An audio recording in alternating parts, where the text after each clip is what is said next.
बिस्मिल्लाहिर्रहमानिर्रहीम। अस्सलाम वालेकुम नाजरीन, मैं हूं बाबर हयात और आप देख रहे हैं 24/7 उर्दू न्यूज़ पर बाबर हयात शो। नाजरीन, पीएसएल के शोर शराबे में हम भूल ही गए कि पीएसएल के फ़ौरन बाद बांग्लादेश ने पाकिस्तान का दौरा करना है और पहली जो हमारी सीरीज़ अनाउंस हुई थी उसके मुताबिक बांग्लादेश ने 5 T20 मैचेस पाकिस्तान में खेलने थे और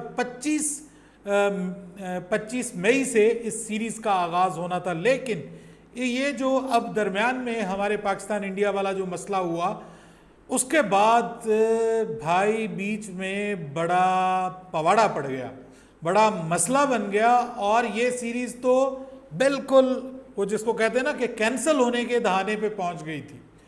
लेकिन यहाँ पे अब पाकिस्तान क्रिकेट बोर्ड ने बहुत इम्पॉर्टेंट ब्रेक थ्रू किया है और इस सीरीज़ के हवाले से बड़ी खबर आई है। शेड्यूल में बड़ी तब्दीली हुई है। ये जहाँ पर होनी थी वो लोकेशन मुकाम वो तब्दील हो गया है और बांग्लादेश ने ऐसा क्यों किया है, पाकिस्तान ने बांग्लादेश को क्या गारंटी दी है, इसके ऊपर आज के इस प्रोग्राम में मैं मुकम्मल तफसील से आपको बताऊंगा पूरी इसके पीछे क्या हिस्ट्री है और किसको बहुत बड़ा झटका लगा है इस सीरीज़ के होने से। ये भी एक इम्पॉर्टेंट चीज़ है क्योंकि जब हम बिजी थे पाकिस्तान सुपर लीग के ग्रुप मैचेस को कवर करने में, तो दूसरी जानिब सरहद के उस पार भारतीय मीडिया जो इस वक्त दुनिया भर में झूठा मशहूर हो गया है, ऑथेंटिक झूठा मीडिया मशहूर हो गया है, वो ये खबरें फैला रहा था कि बांग्लादेश की टीम पाकिस्तान नहीं आएगी। रीज़न क्या थी, वो रीज़न्स भी बताई जा रही थी। इस पर बात करेंगे तफसील के साथ। और इसके अलावा पाकिस्तान वर्सेस बांग्लादेश जो स्क्वाड अनाउंस होने जा रहा है इसके प्रोबेबल्स मैं आपको बता चुका हूं इससे पहले। अगर आपने नहीं देखे तो जाके मेरी पिछली वीडियोस में 2-3 दिन पहले मैंने बता दिए थे कि जो 17 रुकनी स्क्वाड पाकिस्तान का होने जा रहा है उसमें इक्का दुक्का तब्दीलियां होंगी, लेकिन ऑलमोस्ट वो सारा स्क्वाड मैंने आपको बता दिया था। लेकिन अब बाबर और रिजवान के हवाले से खबरें आ रही हैं कि बाबर और रिजवान को बांग्लादेश के खिलाफ सीरीज में शामिल करने की बात की गई थी और उस बात पे जिसने वो बात की थी उस बात पे अब पाकिस्तान क्रिकेट बोर्ड ने फाइनल फैसला सुना दिया है और बाबर, रिजवान और शाहीन शाह अफरीदी के हवाले से पाकिस्तान क्रिकेट बोर्ड ने बता दिया। इस पर बात करेंगे तफसील के साथ, लेकिन आगे बढ़ने से पहले आपसे गुजारिश कि अगर आप हमारे नए व्यूअर हैं तो प्लीज़ हमारे इस चैनल को जल्दी से कर लीजिएगा सब्सक्राइब और बेल आइकन को पुश करना मत भूलिएगा। मुझे फॉलो कीजिए इंस्टाग्राम पे @बाबर हयात शो और हमारे पेज को फेसबुक पर लाइक कर लीजिएगा। तो जनाब, आज जो था वो वक्फा था पाकिस्तान सुपर लीग में, क्योंकि आपको पता है कि चारों टीमें अब फाइनलाइज हो गई हैं और कल से यानी 21 मई से स्टार्ट होने जा रहा है जिसको कहते हैं प्ले ऑफ का मरहला। और वहाँ पर जो पहला मैच है वो क्वालिफायर है, एक फाइनलिस्ट का फैसला हो जाएगा। इस्लामाबाद या कोयटा में से कौन सी टीम जो है वो फाइनल में पहुँचती है, इसका फैसला होने जा रहा है। लाहौर कलंदर्स ने एक बड़ी तब्दीली की है अपनी टीम के अंदर और वो सिकंदर रजा की रिप्लेसमेंट के तौर पे मेहदी हसन मिराज को ले आए हैं, जो कि बांग्लादेश के एक आउटस्टैंडिंग प्लेयर हैं, ज़बरदस्त किस्म के प्लेयर हैं, आपको पता है ऑलराउंडर हैं। और सिकंदर रजा जैसे ही हैं वो, मतलब वो हर तरह की बॉलिंग कर लेते हैं, यानी हर जगह पे बॉलिंग कर लेते हैं, पावर प्ले में भी, पावर प्ले के बाद भी, आखिरी ओवर भी करने के माहिर हैं वो। इसके अलावा वो बैटिंग भी बहुत अच्छी करते हैं। आपको पता होगा, याद होगा रावलपिंडी में जो हमारे साथ बांग्लादेश की टीम ने किया था उसमें मेहदी हसन भी एक रोल प्ले करने वालों में से थे, तो वो बॉलिंग भी अच्छी करते हैं। मेरे ख्याल में थोड़ा सिकंदर रजा से बेहतर ऑलराउंडर हैं वो, अगर आप T20 क्रिकेट में देखें तो फील्डर भी बहुत अच्छे हैं। बहरहाल अब उनको फाइनल कर लिया गया है। कोयटा ग्लैडिएटर्स के लिए अच्छी खबर ये है कि उनके फिन एलन और रायली रूसो वो दोनों टीम को दस्तयाब होंगे, तो कोयटा ग्लैडिएटर्स की टीम भी बड़ी स्ट्रांग हो गई है। माफ़ कीजिएगा, कोयटा ग्लैडिएटर्स की और इस्लामाबाद यूनाइटेड की टीम तो ऑलरेडी स्ट्रांग ही है। लाहौर कलंदर्स ने बहरहाल मैंने आपको बताया कि उन्होंने अपनी टीम को स्ट्रांग किया है, तो इसलिए जो क्वालिफायर होना है पहला वो देखने वाला होगा। लेकिन उसके फ़ौरन बाद आपको पता है कि फिर फर्स्ट एलिमिनेटर होगा, फिर सेकंड एलिमिनेटर होगा और उसके बाद फिर फाइनल खेला जाएगा।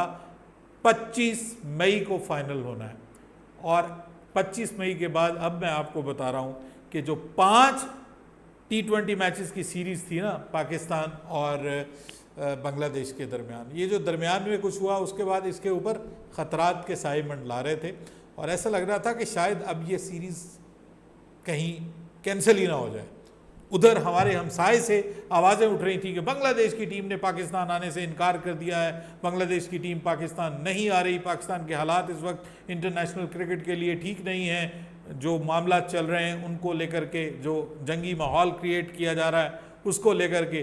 तो वो आपको पता है कोई मौका वैसे भी नहीं छोड़ते पाकिस्तान को जलील और रुस्वा करने का, तो ये भी वो काम कर रहे थे। लेकिन यहाँ पे कुछ ना कुछ जिसको आप कहते हैं ना कि बांग्लादेश में भी कुछ शकूक व शुबात पाए जा रहे थे कि भाई अभी ये सिचुएशन दोनों मुल्कों के दरमियान उस तरह से पूरी तरह से काम नहीं हुई, इधर से भी बातें हो रही उधर से भी, तो कहीं ये ना हो कि हमारी टीम वहाँ पे जाए और खुदा न खास्ता बीच में कुछ गड़बड़ हो जाए।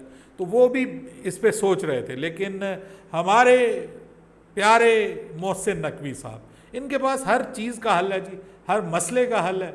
और ये साहब जो हैं ये पहुँचे हैं दुबई, और दुबई में पहुँचे हैं और वहाँ पर इन्होंने बांग्लादेश क्रिकेट बोर्ड के आला हुकाम के साथ मुलाकात की और तवील मुलाकात की। और उस तवील मुलाकात के बाद ये फैसला हुआ कि बांग्लादेश की टीम पाकिस्तान आ रही है। जी हाँ, जो लोग कह रहे थे कि नहीं आएगी तो उनको तो एक मुंह जोर तमाचा है उनके लिए। बांग्लादेश की टीम ना सिर्फ पाकिस्तान आ रही है बल्कि आकर पाकिस्तान खेलेगी भी। लेकिन अब वो 5 T20 मैचेस नहीं खेलेंगे। उसकी वजह यह है कि पाकिस्तान 25 को मैचेस नहीं करवा सकता था, यानी ये शेड्यूल 25 वाला नहीं रख सकता था। शेड्यूल में तब्दीली हुई PSL की वजह से, और अब उन्होंने कहा कि जी हम फिर 3 मैचेस खेलेंगे। और तीनों मैचेस जो हैं वो अब शेड्यूल भी आ गया कि 27, 29 और 31 मई को खेले जाएंगे। 27 को पहला T20, 29 को दूसरा T20 और 31 को तीसरा T20। और भाइयों इसका मुकाम भी तब्दील हो गया, वेन्यू भी तब्दील हो गया।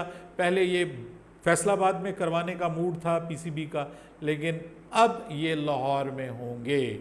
और इसकी डिमांड जो है वो बांग्लादेश क्रिकेट बोर्ड ने की है। उन्होंने कहा कि फैसलाबाद में हम सिक्योरिटी से मुतमईन नहीं हैं और हम लाहौर में खेलेंगे, तो तीनों मैचेस जो हैं वो लाहौर में करवाए जाएं और जून में नहीं जाने चाहिए क्योंकि गर्मी बहुत ज़्यादा हो जाती है और हमारे आगे भी शेड्यूल्स हैं, तो उनको देखना है, हमने अपने प्लेयर्स को रेस्ट भी करवाना है।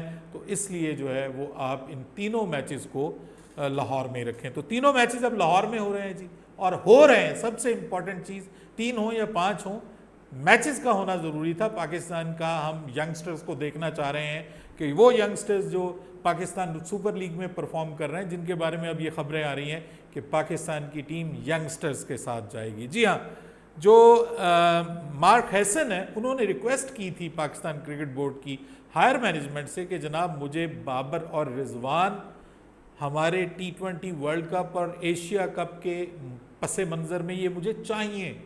मैं फौरी तौर पर इनको जो है वो वाइप आउट नहीं करना चाहता अपनी क्रिकेट सिनेरियो से, और मैं चाहता हूं कि इनको हमारी टीम का हिस्सा होना चाहिए। तो इस पे आकिब जावेद साहब से उनकी मुलाकात हुई, तो आकिब जावेद साहब ने कहा कि देखिए आपकी बात ठीक है, आप रख सकते हैं उनको कंटेंशन में और अपने फ्यूचर प्लान्स का हिस्सा बना सकते हैं, लेकिन फॉर द टाइम बीइंग नहीं। जो बांग्लादेश के ख़िलाफ़ सीरीज़ है, हम इस सीरीज़ में यंगस्टर्स को ट्राई करना चाहते हैं और यंगस्टर्स जो हैं वो हमें उन पर थोड़ा भरोसा जताने की ज़रूरत है। और ये जो छोटी सीरीज़ हैं इनमें आप बाबर रिजवान को मत खिलाइए, आप ट्राई करें अपने यंगस्टर्स को, अपना जो बेंच स्ट्रेंथ है उसको, अपनी बेंच स्ट्रेंथ को आजमाइए, उसको मजबूत बनाइए, ताकि अगर बाबर और रिजवान आगे भी नहीं चलते तो हमारे पास उनका नेमुल बदल होना चाहिए। हमने पीछे अब काम करना है यंगस्टर्स के ऊपर, और यंगस्टर्स एक नहीं कई आ गए हैं सर। साहबजादा फरहान ने कल भी बड़ी शानदार इनिंग्स खेली है, वो ऑलमोस्ट इस सीज़न के टॉप स्कोरर बनते हुए दिखाई दे रहे हैं। उसके बाद आप बल्लेबाजी में मोहम्मद नईम है लाहौर का, वो आप देख लीजिए, और भी लड़के हैं जो मतलब बैटिंग में भी परफॉर्म कर रहे हैं। फिर उसके अलावा आपके साइम अयूब और फ़खर जमान तो माशाल्लाह ज़बरदस्त फॉर्म में हैं। तो साइम अयूब उस तरह से नहीं है, लेकिन फ़खर जमान ज़बरदस्त फॉर्म में है, और वो भी जब मैच खेलेंगे मज़ीद तो आ जाएंगे फॉर्म में। और मतलब आपके पास जो लड़का हसन नवाज़ है वो एक नए रोल में सामने आ रहा है, वो ज़बरदस्त परफॉर्म करता हुआ नज़र आ रहा है। फिर आपका लड़का शाहिद अजीज़ जो है वो बहुत अच्छे ऑलराउंडर की उसमें हमें झलक मिल रही है। फिर फ़हीम अशरफ अच्छा परफॉर्म कर रहा है, वो भी ऑब्वियसली टीम का हिस्सा बनने जा रहा है। लेकिन अब ये खबर आई है कि बाबर, रिजवान और शाहीन जो हैं वो पाकिस्तान के स्क्वाड का हिस्सा नहीं बन रहे। पाकिस्तान के स्क्वाड का अभी उनको हिस्सा नहीं बनाया जा रहा। उनको फ़िलहाल ये कहा जाएगा कि मियाँ आप हमारे प्लान का हिस्सा ज़रूर हैं, हम आपको T20 से बिल्कुल फारिग नहीं कर रहे, आप तैयारी रखिए, हम यंगस्टर्स को आज़मा रहे हैं और जैसे ही आपकी ज़रूरत पड़ी तो हम आपको ज़रूर कॉल करेंगे। तो ये उनको बता दिया जाएगा। और फ़िलहाल इन तीनों का हमारी टीम के अंदर आना जो है वो मुश्किल लग रहा है, तीनों का। हाँ, जो हारिस हैं, हारिस रऊफ़, उनके बारे में ख़बर आ रही है कि उनको मुमकिन है टीम का हिस्सा बनाया जाए और वो मुमकिन है ये सीरीज़ खेलें। लेकिन ये जो तीनों बड़े हैं ये अब सीरीज़ खेलते हुए दिखाई नहीं दे रहे। जो यंगस्टर्स हैं वो ज़रूर आएंगे। अच्छा, अब जो है शेड्यूल कब अनाउंस, माफ़ कीजिएगा, पाकिस्तान का जो T20 स्क्वाड है वो कब अनाउंस होने जा रहा है, ये सब का बड़ा सवाल है। देखिए, ये फर्स्ट क्वालिफायर के बाद मोस्ट प्रोबेबली या फर्स्ट एलिमिनेटर के बाद ये अनाउंस हो जाएगा।